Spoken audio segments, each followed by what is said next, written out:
Good afternoon. Oh, hold on.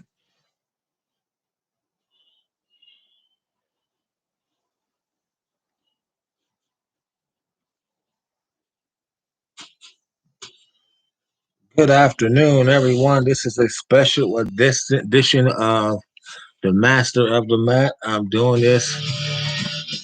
Hold on.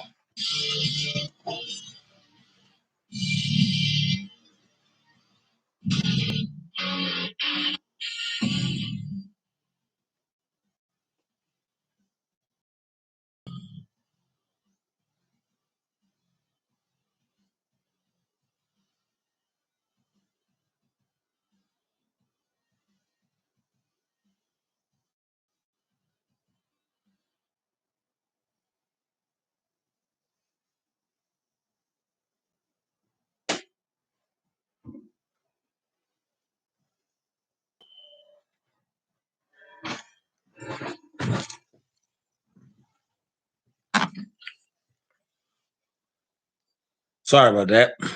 My tablet wants to go off. So, this is a special edition of the Master of the Mat.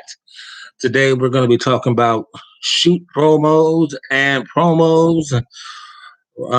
Royal Rumble and stuff like that. So, give me a moment. I need to send this link out to people so we can get started. It should be an awesome show today. Um, I hope everybody's having a wonderful afternoon. This is a special edition. Normally, I don't do it on Mondays. I normally do it on Saturdays, but it's a special edition right now because I feel like it needs to be done today. So, give me one moment. Let me send this link out.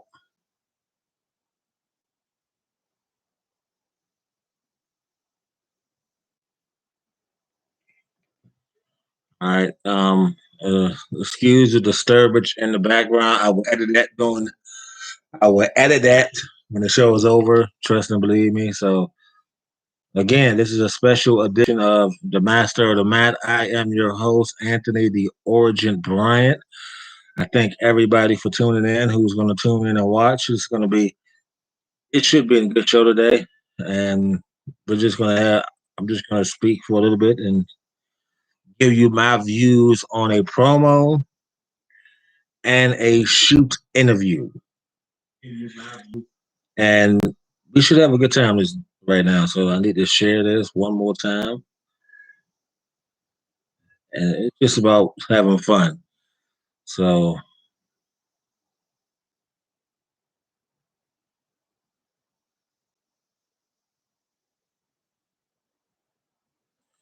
special edition.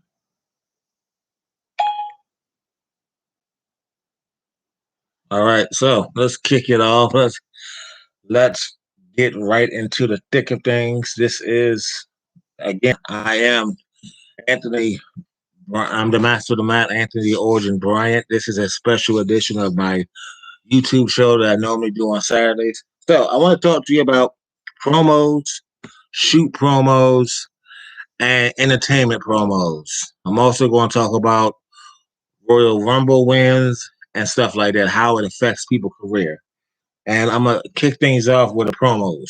Okay, so basically, a promo is a something to get the fans in, something to hype up your crew, something to hype up your industry, whatever group you're with, whoever you with, and whoever you with. It's something to hype things up. A shoot promo, somebody shooting from the hip. They're telling it like it is. And if you get offended behind it, if you get pissed off behind it, they're doing their job. They're doing their job 100%. Because if they got under your skin that much with that promo, they're doing their job. And they're doing the heck out of their job. Because for the mere fact, if they're under your skin that much, they done something to get you riled up. They done something to irritate you and to want to get them in the ring and beat the living crap out of them. That's what a shoot promo is. All it is, that's basically everything it is. In the shoot promo, you're liable to say, you're liable to say everything. Paul Heyman calls it a spoiler. CM Punk calls it a pipe bomb. New Jack shoots from the hip all the time. God rest his soul. He did it all the time. He shot from the hip. He didn't care how he said it and what he said. But if New Jack did a shoot promo, New Jack did it to the best of his knowledge. Now, with that being said, a shoot promo is somebody going in the ring, taking the mic, and 90% of the time going off script. And they saying what's on their mind, they saying how they feel. They basically just speaking how they feel and what's going on in their mind. And they're just speaking it 100%. They don't care if the person like it or not. They don't care if the person don't like it or not. If I get in the ring and I do a shoot promo on somebody, I'm shooting from the hip. And in a shoot promo, you're liable to get cussing. You're liable to get a whole lot of stuff you don't normally get with an entertainment promo. A regular promo is somebody talking about what they're going to do to you in the ring, what they're going to do to you when they get to the ring. Entertainment promo, the king of entertainment promos is Hulk Hogan. Hogan will have the entertainment value on those promos. He can make you believe what he was going to do to you when he got in that ring. And he will believe Hogan was probably one of the best promos that you could ever have. Then you got the American Dream, Dusty Rhodes, and Dusty has so many famous promos. It's not even funny. I like it's two of them I like very much so. He had a promo with Dusty Rhodes where he said, "I was winding down with kings and queens, and I slept in alleys and dined on pork and beans." Then it was a Hard Times promo when he was talking about Ric Flair, and he said Ric Flair put hard times on Dusty Rhodes. Hard times is when he worked for a job for 20 years and they kick you in the butt and give you a watch and tell you a computer took your job, Betty. That's hard times. That's a promo. A shoot promo, somebody going out there and just shooting, just completely shooting off, going off, saying how they feel, how they naturally feel about you. If it pisses you off as a competitor, they did their job. They did what they were supposed to do and more. They hyping up their self, they're hyping up their organization, they're hyping up their crew, no matter who it is. That's a shoot promo. You can't if you get offended behind a shoot promo, if somebody do a shoot promo, you get offended behind it because of what they saying and the language they use, you in the wrong business, my friend. I'm just letting you know right now, you in the wrong business. A shoot promo is gonna gravitate to the fans and draw them in the building. Prime example: when Paul Heyman was managing Brock Lesnar, and he would give them, he always say, "Spoiler alert." The reigning, defending, undisputed WWE Universal Champion Brock Lesnar will defeat such and such and remain your Universal Champion. Spoiler alert. He says spoiler alert. He really means he's shooting. Paul Heyman shooting. In my opinion, Paul Heyman's the best when it comes to shooting on mic. Then he got CM Punk. CM Punk will drop a pipe bomb and tell you like it is and get you irritated to the point where you just want to hit him for real. I'm gonna give you another prime example. CM Punk did a shoot promo on John Cena in the ring. Cena was not supposed to hit him. Cena hit him. Cena laid his behind out in that ring. And when Cena dropped him, you saw CM Punk drop to the floor. You saw the welt you saw the welt on his face because that wasn't an entertainment hit. That was a real hit. Punk did his job.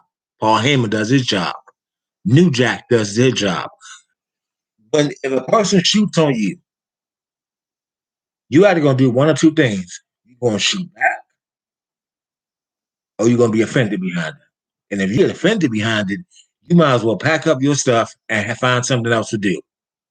Because the entertainment value in a shoot promo, man, I'm telling you, if you can take a shoot promo and come back after a shoot promo, You a heck of a person. You a heck of a person. You can learn how to do a shoot promo from guys like New Jack, CM Punk, Paul Heyman, Bret Hart. Bret Hart has been shooting on everybody lately. In my opinion, I think Bret Hart's a bitter man, but he's been shooting on everybody lately. His most recent shoot, he shot on Hulk Hogan. So Bret Hart is shooting on everybody. Is New Jack, before he died, he shot on everybody from the Dudley Boys, Taz, Vince McMahon, Paul Heyman, you name it, he did it. But you know what? 99% of what New Jack said was 100% true. Go watch New Jack shoot and watch how New Jack do his thing. That's all it is. It's entertainment value. It's to draw people to your product. It's to draw people in to your product. It's to draw them in. Then you get in the ring, and the guys who doing the promos and guys who doing all the talking get in the ring. 90% of the time, the guys who doing all that get stomped out, get beat up, get it all. It's basically entertainment value. If you can't take a shoot promo, then you need to go to your promoter and you need to go to whoever is running your organization and tell them, look, this ain't for me because I can't take it. I can't take what they're saying. I can't take the language. A shoot promo 90% of the time will have cussing. A promo 90% of the time will have cussing. A entertainment promo ain't gonna have no cussing. An entertainment promo, they're just gonna entertain you. The Rock can entertain you with his promos. Triple H can entertain you with his promos. Hulk Hogan can entertain you with his promos. You want to get in a shooting contest with a shoot promo? Go with guys like Shawn Michaels. When Shawn Michaels and Bret Hart had their feud, these two guys were not doing a normal promo. They were doing a shoot promo back and forth, back and forth. They were taking little shots at each other. Bret Hart took a shot at Shawn Michaels when he did Playgirl.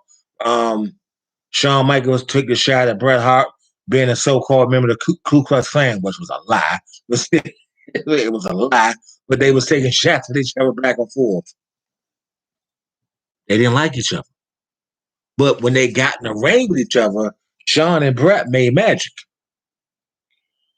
Shawn Michaels has been credited as being perhaps the greatest ladder match wrestler of all time. What most people don't know, Bret Hart and Shawn Michaels were the first had the first ever ladder match in WWF. It was on Coliseum Home Video. It was for the Intercontinental Championship. Bret Hart, Shawn Michaels ladder match. Then Shawn Michaels at WrestleMania 10 went out there, had a 5-star match or a 10-star match or however you want to rate it. I'm gonna say 10-star match. A 10-star match with Razor Ramon and a ladder match. That's the same match Ric Flair. When he shot on Razor Ramon and he said Shawn went out there and for 35 minutes Shawn had a match with a ladder and made that ladder look good. He shot on Scott Hall because he said Hall didn't hold his own. If you watch WrestleMania 10, Scott Hall did more than hold his own. Who is this ringing his phone? I'm trying to do the show. Hold on, y'all.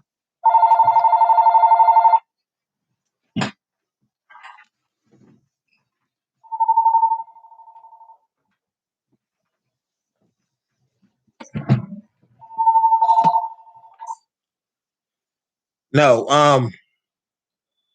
Bret did a shoot promo at the Survivor Series after he got screwed out of the WWF title, and he wrote WCW in the sky.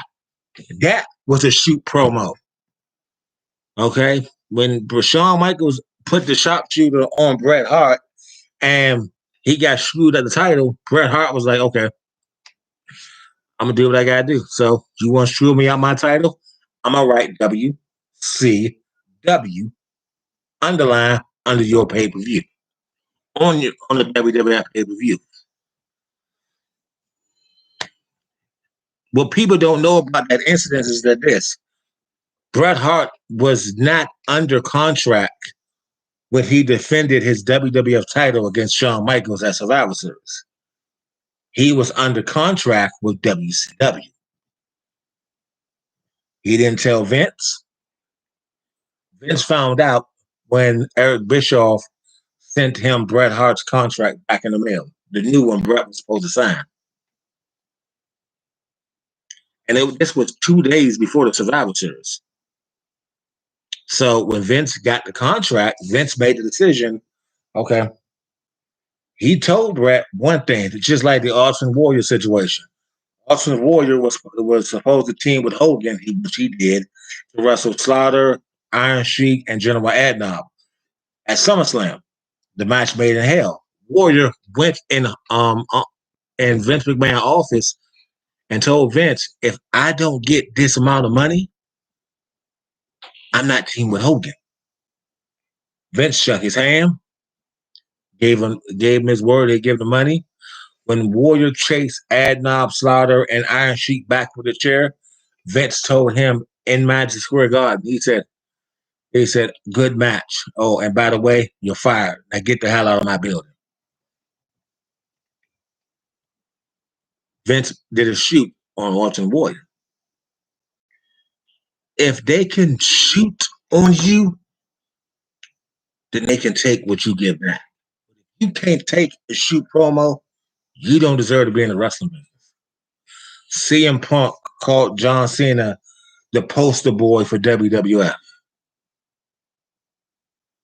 It's on Peacock. Look at SummerSlam. They ain't gonna show what Warrior did, but look at SummerSlam. That's why Warrior never came back out there to pose with Hogan and Sid Justice. I kind of was hoping he did because it was SummerSlam 1990. It was the match made in hell because it was the match made in hell, which was the handicap tag team match, and the match made in heaven with Randy Savage and Miss Elizabeth getting married, as WWE knows it. But what they was really doing, they was renewing their vows. So that's what that was. Look on Peacock, look under SummerSlam, and you'll see it because you can tell he's back there talking to Vince because Warrior music stayed on longer than was supposed to stay on. It's little bits and pieces in that match that people didn't know. Nobody knew Warrior held up Vince McMahon. He did. He did. So yeah, but like I was saying, CM Punk called John Cena the poster boy of WWE because John Cena did this and John Cena was doing that. At that time, there was nobody at Cena's level to get the title from him. Shawn Michaels had just retired for the second time. The Undertaker was off injured, so you couldn't really get a title to nobody else. Triple H didn't want the belt right now because he was doing NXT. It was a whole lot going on, so you had to give it to the strongest guy right now, John Cena. And I don't think a lot of people get this. Whoever sells the most merchandise is going to get the biggest push. Like right now in NXT, Karrion Kross is the NXT champion, but Adam Cole is the biggest merchandise in NXT. Like on the main roster, Bobby Lashley is the WWE champion. The New Day sells the most merchandise on Monday Night Raw. Over on SmackDown, Roman Reigns, the Universal Champion. And Roman Reigns is also the biggest seller as far as merchandise on SmackDown. Just that simple. It goes to whoever sells the most merch. And you look at who has the most merchandise, you look at who's the biggest seller. Kofi and AJ sell more merchandise than anybody on Raw. Roman Reigns and the Usos sell more merchandise than anybody on SmackDown. Adam Cole and the Undisputed Era have sold more merchandise than anybody in NXT history. That is. I'm gonna show you something. See this shirt? This is the Usos. This is the Usos t-shirt. It says, welcome to the Uso Penitentiary. I have the Uso hoodie as well. It said the same thing. I am a huge Usos fan. So but it's just how it is, and that's just basically what the shoot promo, anything promo, and all that is. Now, as far as Royal Rumble wins, I'm pretty sure he was gonna say that. Now, as far as Royal Rumble is, um, your career can be made on a Royal Rumble, or it depends on what number you in. It's only been three superstars to go coast to coast: Edge, Chris Benoit, and Shawn Michaels. Shawn Michaels was the first. 1995, Shawn Michaels went coast to coast, entered at number one, and was the last man standing. Actually, him and Davey Boy Smith went coast to coast. Shawn won the Royal Rumble. In 2003, Chris Benoit went coast to coast. He entered number one and won the whole doggone thing. And this year, Royal Rumble winner Edge went coast to coast. Him and Randy Orton went coast to coast. But he eventually won the Rumble. If you're the last superstar eliminated from the Royal Rumble, that's not a loss on your record. That's just saying that you're there, but you're not there as far as world title opportunity goes. You're on the breaking point of being a world champion.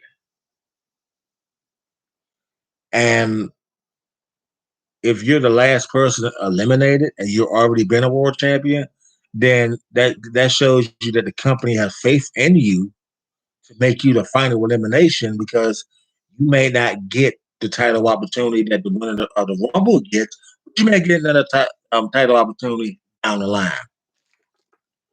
Okay, prime example: when Shawn Michaels won the Royal Rumble in 1995, um, the British Bulldog became a tag team champion a year and not a year, yeah, about 6 months later with Owen Hart. They beat the Smoking Guns for the tag team titles. Shawn went on to win the WWF title from Bret Hart at WrestleMania, but Bulldog became a tag team champion. And Chris Benoit won the Royal Rumble '93. Big Show was already U.S. champion. He dropped the title to John Cena at WrestleMania. 9 months later, Big Show becomes World Heavyweight Champion. Big Show becomes 9 months, a year and a half later, Big Show becomes ECW World Champion. All about patience. It's all about patience. All about how you're going to carry yourself after you win the Royal Rumble, after you win this, after you do this. It's all about patience. And you got to understand that it's not a loss on your record, but it's gonna humiliate you. It's not even humiliate you. It's gonna humble you to come in second place. And you can humble yourself and come in second place. You can humble yourself. All right. So that's basically it. Shoot promos or Royal Rumble wins. That's basically all I'm gonna talk about. Well, yeah, not all I'm gonna talk about, but that's basically it. And I can't stress this enough. If you cannot take a shoot promo or a pipe bomb or a spoiler alert, you are in the wrong business. You do not need to be in the wrestling business or any type of, because if you can't take a shoot promo from somebody, you're in the wrong business.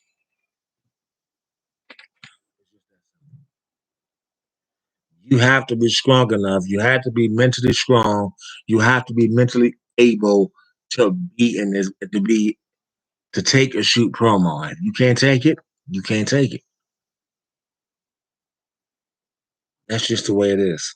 And I can't cut no corners with that. I can't be no more discreet about that. Wrestling has come a long way, and it don't matter what you watch. You can watch what comes on. See, that's right. Let's see. See the comment right there. Most people who come in second get a title shot. So it's about how you gonna take the win. You gonna be a sore loser, cry about it, You're gonna take it with your head held high. That's just the way it is. So that is my time. This week tonight is Monday Night Raw. Um, expect to see Brock Lesnar return tonight. Expect to see Kofi Kingston and the New Day become the number one contenders for the tag team championship. So just expect to see a lot tonight. I'm trying to bring it up on my phone. What's all going to happen tonight? Hold on. One second. So tonight on Raw, we're going to crown number one contenders for the Raw Tag Team Championships. You have the Arcade Bros, the New Day, the Lucha Brothers, the Lucha House Party, the Viking Raiders, and Rebellions in a tag team turmoil match to determine the number of contenders for the Raw Tag Team Championships. In my opinion, I hope the Viking Raiders win that match. You have Alexa Bliss one-on-one with Shayna Baszler tonight. Okay. Don't know why that's going to happen.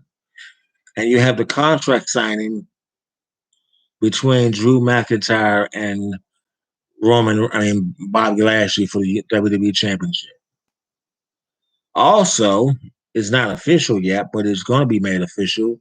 Roman will defend his Universal Championship at Hell in a Cell against Rey Mysterio.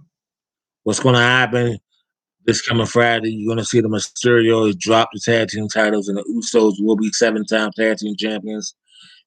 It's going to happen. Mark my word. You're going to see the bloodline get stronger by the minute. Because if they don't take Paul Heyman off SmackDown and put him on Raw with Brock Lesnar, then they probably said it's going to happen. I guarantee that's going to happen. You're going to see the Usos become 7-time tag team champions this Friday. I promise you that if that don't happen, then I'm wrong. But the bloodline, because what I saw when Roman was attacking Dominic Mysterio, and I saw Jimmy and I saw Jay, and I looked at both of them, and neither one of them tried to break it up. Jimmy was like, "Man, we can handle this on our own," but you didn't try to break it up. You just stood right there and watched the man beat the crap out of Dominic, beat the crap out of Rey Mysterio. You didn't try to break it up. It happens. You can see Roman Reigns has getting to his cousin, and all he wants Jimmy to do is acknowledge him as the tribal chief. What Roman did at WrestleMania in that triple threat match was hands down dominant. Straight dominant. Roman was the first man in over 20 years to walk in a triple threat match at WrestleMania and leave out a champion, a world champion at WrestleMania. That may happen too, but the way it's going, I think the Usos are going to join Roman, and you're going to see the bloodline. I could be wrong, but yeah, in 20 years. Triple H at WrestleMania 20 walked in as world heavyweight champion and didn't walk out as world heavyweight champion. Chris Benoit walked out world heavyweight champion at WrestleMania 20. That's about it. Oh yeah, Edge walked in.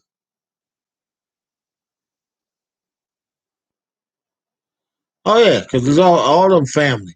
Tamina, if you might remember this, Tamina and the Usos all debuted at the same time when they attacked the Hart Dynasty and Natalia. So I think Tamina may turn on Natty and join them because they're all Samoans. And Samoan and the Hart family has been beefing for a long time. That rivalry is never going to end. Sad to say. But it is. Well, I'm going to get out of here. I have things to do today. I just hopped on for a special edition. Don't forget to tune in Saturday. On my show this Saturday, I don't. Actually, I do know what I'm talking about. I'm going to talk about the tag team championships of ECW Championship. How WWE turned their title into a laughing stock.